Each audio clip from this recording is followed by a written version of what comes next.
Number 16, Virginia, double-digit favorites on the road against North Carolina. After scoring a touchdown, Tar Heels get a touchdown, go for two. That close to winning the game. The 2-4 Tar Heels coming off that loss in Berkeley to the Cal Bears lose again to fall to 2-5 under Bill Belichick. And for the Cavaliers, they keep their ACC championship hopes alive. 17-16 is your final. That line ballooned all the way up to 12.5 at some places by kickoff, and the under never in doubt at 50 and a hook. Welcome to College Football Postgame. I'm Tommy Tran, Mackenzie Brooks, Bryant McFadden, and Danny Kanell.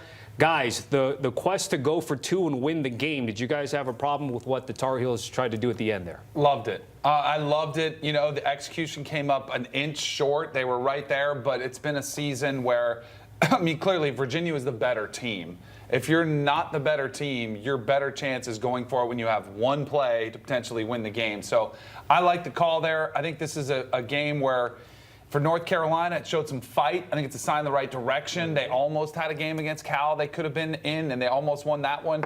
Almost is a lot better than what we saw before their bye week. So they've been getting better, more competitive.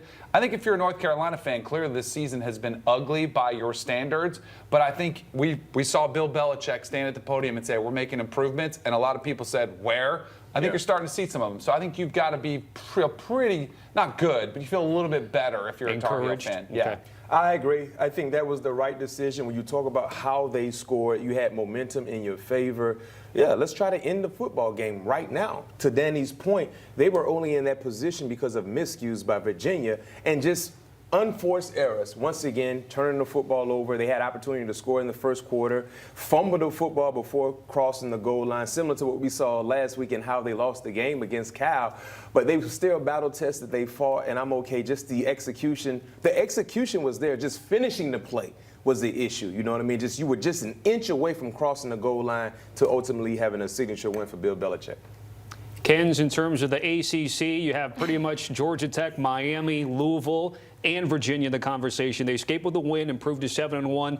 Does the outlook of the ACC change after today's result? I mean, we can sit here and say technically they're still in the race, but I think any of us up here can sit here and say that this is probably not a team that would beat any of these other teams in the ACC. So it doesn't really move the needle for us, just knowing that they still have a lot more ball games to play this season, a lot that they could potentially lose as well. They jumped from a 9% chance to make the college football playoff to a 15%. Again, almost doubling their chances, but just not a team we're ready to look at as part of that race legitimately.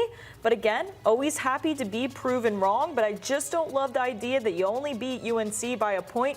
We have to remember style points at some point will matter amongst the chaos of the parity of the ACC and so many other conferences. So a lot of ball left to play there, Tommy. You know what? My uncle told me once upon a time, a long time ago, in the land of the blind, a one-eyed man is considered king. You don't have to be great. You just got to be better than everybody else around you. Yep. And that's the situation with Virginia. When you look at everyone else around them, they're better than them, especially in conference play. That's why today's game was so important, because you have no losses in ACC play.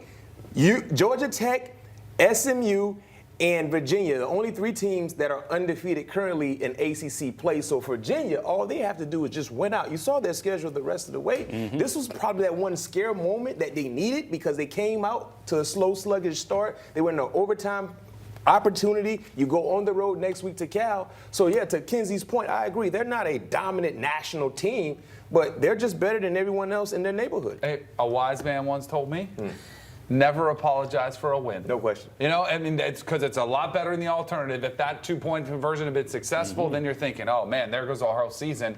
You're right. If the resumes are tight, and let's see, Virginia has a lot of work to do left. So to me, it's more of a question of, well, if they almost lost to North Carolina, how are they going to run the table? That, to me, becomes the more realistic conversation. But from the perspective of just winning and advancing, that's half the battle sometimes. There's a lot of teams out there had ugly losses. There are no apologies for an ugly win. I do just want to clock that BMAC did just call the ACC the blind conference. So when I go on and I start talking poorly sometimes of this conference, let's just remember what our own Bryant McFadden just called them. I remember that, and I will remember that.